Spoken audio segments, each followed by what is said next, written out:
All right, we are live and recording. I had to bring the mic over here. So, hope you guys are having a great day so far. So, already almost 3 weeks. No, we're actually 2 weeks. Sorry, into 2025, which is insane. It's crazy because I feel like January is already going to be in the second half of January. We're already going to be in February, and I feel like we just ended Christmas and December and New Year's, and my wife actually took down the Christmas tree today, which is kind of sad. I know a lot of people take them down like right after New Year's, but it's kind of nice having it up. But really exciting stuff over the past couple weeks. Have a handful of new one-on-one clients who have gotten started last week and who are getting started this week. So super excited for that. If you're somebody who does want to join one-on-one coaching, definitely make sure you reach out and apply or message me ASAP because it's already January and spots are already really filling up really quickly. But wanted to come on here just really quickly and talk about something. And this was a post that I saw this morning, actually scrolling through Instagram really quickly. I can't even remember the account that posted this, but it was all about not settling and the way to 10x your progress with anything, but in this regard, your fitness or your fat loss goals, is to stop settling for doing like just enough or getting close enough. And this really hits home, especially for all of my one-on-one clients, or if you're watching and listening to this and you're trying to take the same or similar approach that I take with my one-on-one clients, where there are 4 main rocks we focus on: workouts, steps, calories, protein. We adjust those, go through a proper priming phase to prep your body for fat loss, go through a proper fat loss phases with maintenance phases in between, and this and that. But the general gist or idea of, okay, we have a calorie target, a protein target, and a step target per day that we're aiming for. And then we have a number of workouts and specific workouts that we have scheduled for us throughout the week. And some of my clients are doing 2 days a week of lifting, some 3, some 4, have like one or two that have done or are doing 5, but most are kind of in that 3 to 4 range. But the whole gist of this post, which I thought was really good, was just not settling for doing just enough or getting close enough and actually fully executing, hitting the goal entirely. So for example, so many times, I've fallen to this trap too in the past. So when I say this, it's not to point fingers at this person or that person or any clients, because I've done this before, and if you're listening or watching to this, you've probably done this before too. If you've ever set some kind of calorie range for yourself, protein range, step goal, whatever. But let's say your calorie range is between 1900 and 2100, or between 1900 and 2050. And you get to 1850, right? You're pretty darn close. You're 50 calories off from your goal. And that's pretty negligible in the grand scheme of things when it comes to what effect it's going to have on your body in one day. But if you are consistently 50 calories less or lower than your goal, or even on the opposite end, 50 calories higher than your goal, over time, that might add up and have a little bit of an impact in the type of results you see over a 3-month, 4-month, 5-month, 6-month span, or even a year span. And not only that habit, that kind of mental acceptance of, I know I'm 50 calories less than my goal, and I'm okay with that. I'm just going to settle for that. Sometimes that can bleed into other areas with being okay with, okay, I'm 20 grams under my protein goal, kind of close, I'm hitting 100 instead of 120. I'm just going to call it a day and be like, hey, I tried, I got close, right? That could also bleed into your steps of, okay, if your step goal is 10,000 and you're at 8,500, you're like, hey, I'm less than 2,000 away. I'm just going to call it at that, close enough, right? Or, maybe if you have 4 workouts programmed, 4 lifting days, and you get 3 of them in, and that last day, you're really tired, you really don't feel like going, it's cold out, you don't want to have to warm up your car and drive over there, so you stay home, and you're like, hey, I hit 3 out of my 4 workouts, 75%, close enough, right? Those decisions in a vacuum of just just missing one workout, or just being under your calorie goal or over your calorie goal by 50, or just being under your protein goal by 20, or just being under your step by 1500, if that's the only one thing that's off in one given day, that's going to make probably no noticeable real difference in your progress. But if that mentality bleeds into all four of those variables, and then it can start to add up and actually make an impact in your results, especially if you are having that mentality every day, right? It's one thing if one day is close, but not quite there with all these variables. But let's say if you do that for 2 days in a row, 3 days in a row, 4 days in a row, 5 days in a row, or maybe even 7 days in a row, and your whole week, you're a little bit low on calories, you're a little bit low on protein. Every week you're, or all 7 days out of the week, you're a little bit low on steps, or you miss a workout every week. That starts to add up. And also this mentality can also lead to those differences in what your step goal is or where your calorie range is, and you not hitting it. It can make those differences much bigger if you are okay with settling for getting close enough. So that 50 calorie difference, right? Physiologically, probably not going to make much of a difference. But let's say if, you get used to being 50 calories off of your goal, and then you have a week where maybe you end up being let's say 70 or 75 calories off from your goal. Will that make a big impact in your physical difference? Maybe not big, but maybe it starts to be a little bit noticeable over time, a little bit more noticeable. And then you can maybe convince yourself, hey, I was only 100 calories off of my goal. And then a few weeks go by and you're like, hey, I'm only 125 or 150 calories off from my goal. And then you adopt that mentality over and over, and you adopt it enough to where if your calorie range is 1900 to 2050, and maybe you're hitting, 2300 or 2250, and you're 200 calories over your goal consistently, that will make a big impact in your results. Just simply that. Adding on top of that, if that mentality starts to expand and starts to grow into your steps, where instead of 10,000, you're consistently hitting 8,000 every day, or instead of your protein of 120, you're consistently hitting 100 every day or 90 every day. Those things start to add up. Or maybe if you look back on, your previous couple of months, and 5 out of the 8 weeks, you're only hitting 75% or maybe even 50% of your workouts. And it's a delicate balance.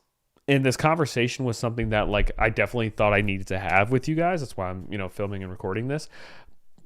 But it's very delicate, because you don't want to get into the idea that you have to be perfect either, right? There's that opposite extreme that's not good. You can talk to any of my clients, and they'll be the first to tell you that I never expect perfection, and you shouldn't have to be perfect with a plan to see good results or even to see great results necessarily. And if you're always striving for perfection and for all these variables to be locked in 100% of the time, it's probably not realistic long term, or you probably maybe don't have as much of a life, and you're able to lock yourself in your room, in your house. You don't have any friends, you don't have any family that you want to go see, and this and that, right? So there's an extreme end of hitting all of your variables 100% of the time, all the time. That could be detrimental too. But on the same token, if you are allowing yourself to settle for being kind of close to these goals and justifying it like that in your head over and over, you can go down a rabbit hole where 5 months can go by, and maybe instead of being down, 15 to 20 pounds like you could be, maybe you're down 8 to 10, right? Which is still great progress, being 8 to 10 pounds down in 5 months. You should be happy about that. But it can make your progress take longer than what it theoretically really would have to still be sustainable too. And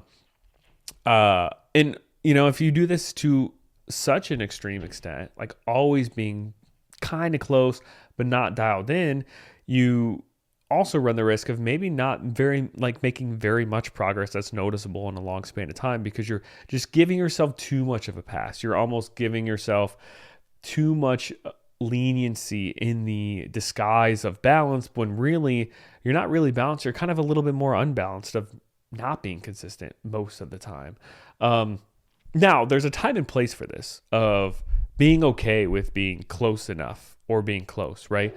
When you're traveling and it's a weekend away with friends, family that you really just want to like unplug, or you had a really stressful day, or you had a family member pass away, or you're on vacation, or it's a holiday. Those are times where like you want to be okay with settling for close enough, because those are times where you're just trying to kind of get through and maintain your weight, maintain your progress.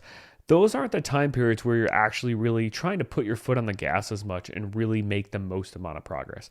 But if it's an everyday Monday, or if it's an everyday Tuesday for you, or an everyday Wednesday, and it's a normal week and you're just dealing with normal stressors from work, from the kids, but it's nothing out of the norm, and you're in your normal routine for the most part, you want to execute on those days. And if you're like laying on the couch and watching Netflix and it's 8:30 p.m. and you have 1,000 steps left to hit, and there's nothing stopping you from getting up and walking on your walking pad or walking around the house an extra 10 to 15 minutes to get those extra 1,000 steps, and you simply make the choice to sit on the couch and not do it because you're settling for, hey, I'm kind of close, I'm okay with that. If you're okay with your results being slower, then that's totally fine. But if you look back multiple weeks, like 4 weeks later, 3 weeks later, 5 weeks later, and you wish you would have made more progress. But if you truly look back in your actions and realize, hey, I'm settling for being kind of close to my calorie range, but I'm always, 100 or so over. I'm settling for getting close to my step goal, but I'm always 1,000 or so under. You're settling for getting close to hitting all of your workouts, but you're always missing 1 or 2 throughout the week. If that's you, I want to encourage you to stop settling. Stop settling for being close to these like daily targets that you have set for yourself, whether you set them yourself or you have a coach, or maybe you're a client listening to this. One of my clients, and I have goals set for you each day. Don't settle for getting close to these targets. Nail these things, especially when your routine in your daily life is kind of normal, even if normal means, relatively highest stress. Like, right, we're all stressed. But we have to execute to a certain degree if we want to expect like a certain degree of results. And, I find too many times, too many people settle for just being close, and then they wonder why 4 months go by, 5 months, 6 months, and they've maybe achieved half of the progress that they could have, or maybe even a little bit less than half. And they look at somebody else and they're like, hey, well, how is this person down 20 pounds in the past 4 months or 5 months? And I'm down maybe 5 pounds in 4 months. And obviously there are differences in starting points, goals, how much weight someone should or shouldn't lose in their pace, right? So there's obviously differences there. But like, not even thinking about those differences. Let's say these people, are they exactly the same genetically, their rate of progress they could be making, and this and that. Sometimes the difference between that person losing 20 pounds in 5 months and you losing 6 pounds, or let's say 8 pounds in 5 months, right? A little bit less than half, isn't that they had a different plan than you. And it's not that their body is responding better than yours. It's that they aren't settling for just being close. They are making sure to hit that exact calorie range, hit that exact protein range, hit that exact step goal, unless it is one of those exceptional or exceptions as far as holidays, celebrations, vacations away. But all the other days when they are at home, when even if they have like a soccer event or this or that, they are executing on those days more often, and they are leaving less stones left unturned than you. And that's what a lot of that extra oomph, those like really, wow, like they achieved that in 5 months while it being sustainable, obviously. That's the difference between those two. So hopefully this is kind of eye-opening. Hopefully, if you're listening to this and you find yourself being okay with just being close, it gives you the little bit of kick in the ass, I guess, to like step it up a little bit and hold yourself to a little bit higher standard, not because you're punishing yourself, but because like you deserve success and you're capable of doing the actions that you need to do to achieve success. Now, like I said, if you are somebody who you are okay with the slow pace and you go 5 months and you lose 8 pounds and you feel ecstatic about that because you're like, you know what? I know I settled a little bit with my actions, kind of how I described, but I'm okay with that because I want to lose it at my own pace. I am perfectly fine with that. So don't think I'm telling you to change anything if that's you. But if you look back at 5 months and you're like, man, I wish I would be down closer to 15 to 20 pounds instead of maybe just like 7, 8 pounds or so. And you look back and realize, you're over your calorie goal by 100 or two multiple days a week. You're missing out on your step goal multiple days. I want to encourage you to dial those variables in more. And if you dial those variables in more, I guarantee you will see better progress. And this also goes for tracking your food too, and the accuracy of tracking your food.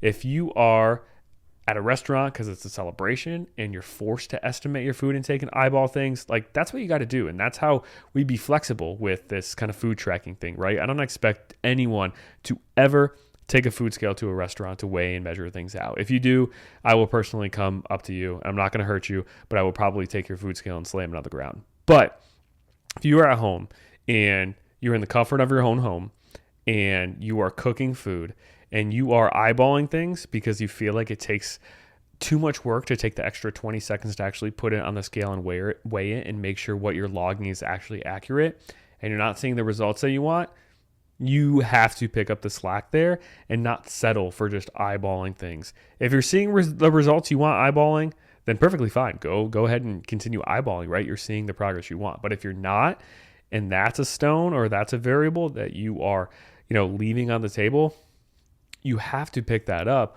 or you're just going to continuously leave your progress up to chance.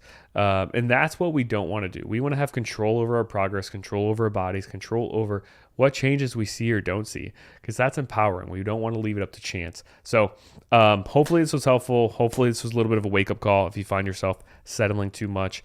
Hope you guys have a great rest of your week, and I will see you guys in the next one.